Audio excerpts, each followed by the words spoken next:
Bem-vindo ao Consim, ao canal da Construção Imperial, o único canal de notícias com visão monarquista do Brasil.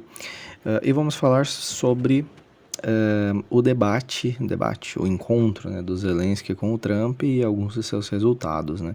Enfim, eu não consegui fazer uma análise do encontro deles ontem, porque eu estava ocupado, mas também não posso ficar parado só para fazer isso, então eu gostaria de comentar alguns já efeitos colaterais dessa reunião, né? Basicamente, o Zelensky e o Trump se reuniram de forma midiática, isso nunca tinha acontecido antes, né? Com uma mídia perto na sala oval da Casa Branca.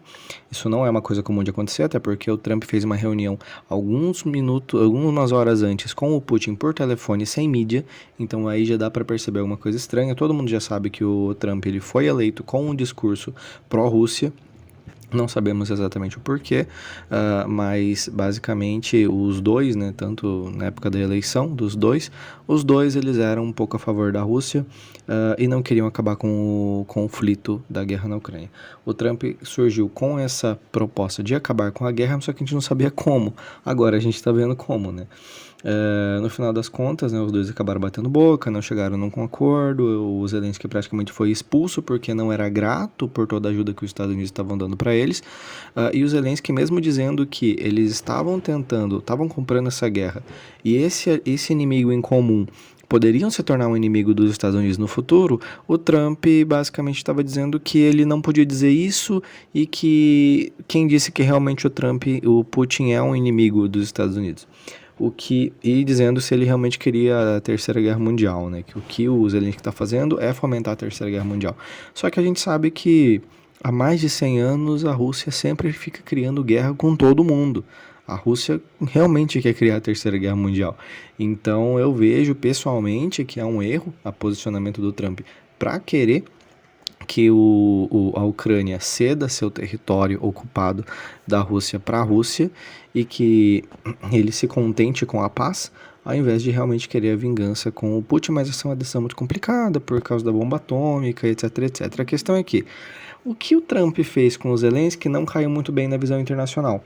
Hoje, né, do domingo, o Zelensky foi para os aliados, né, os aliados de Trump, pressionam Zelensky a mudar de abordagem, né? Ou ele realmente assina um acordo de paz, ou ele renuncia.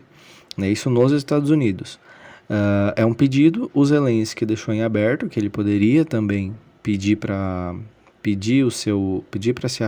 se renunciar do governo, se fosse realmente acontecer um cessar-fogo pela Rússia, né?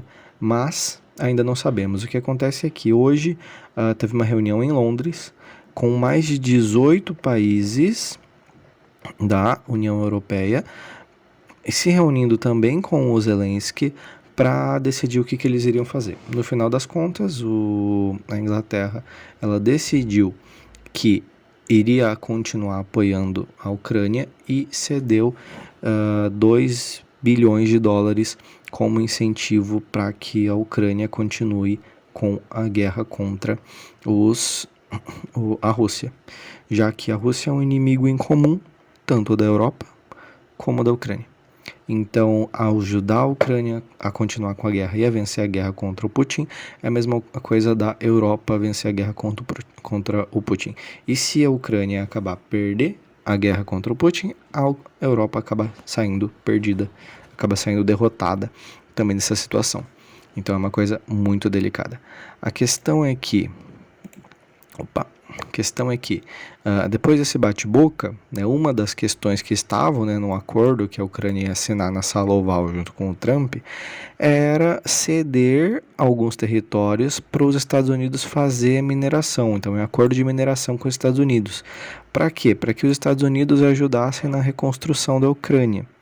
Então eu até falei errado no vídeo passado, né, que os 18 países que se reuniram, né, para decidir o futuro da guerra e segurança na Europa, mas a questão é bem simples.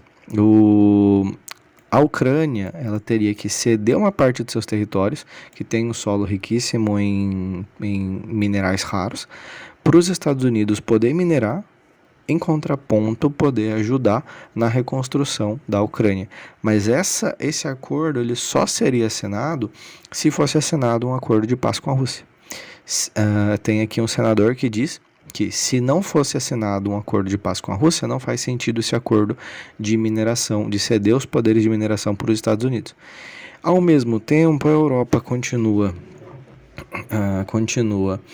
em tensão, porque ela não sabe exatamente o que vai acontecer com a política externa. Então, eles realmente querem que a Ucrânia consiga ganhar essa guerra, ou pelo menos sair vitoriosa dessa guerra. Por quê? Aí eu mostro aqui a imagem para vocês. Só para a gente ter uma ideia, esse daqui é o mapa da Ucrânia. Desde quando começou o território com a Rússia, eu não sei se esse aqui é o mapa mais atualizado, mas a Rússia tomou alguns territórios aqui em vermelho da Ucrânia. A Crimeia, a Rússia tinha anexado em 2014 de forma errada, né? A Rússia também está fazendo cagada já faz bastante tempo com a Ucrânia. Só que essa região que a Rússia tomou da Ucrânia, a Ucrânia quer de volta, porque é dela.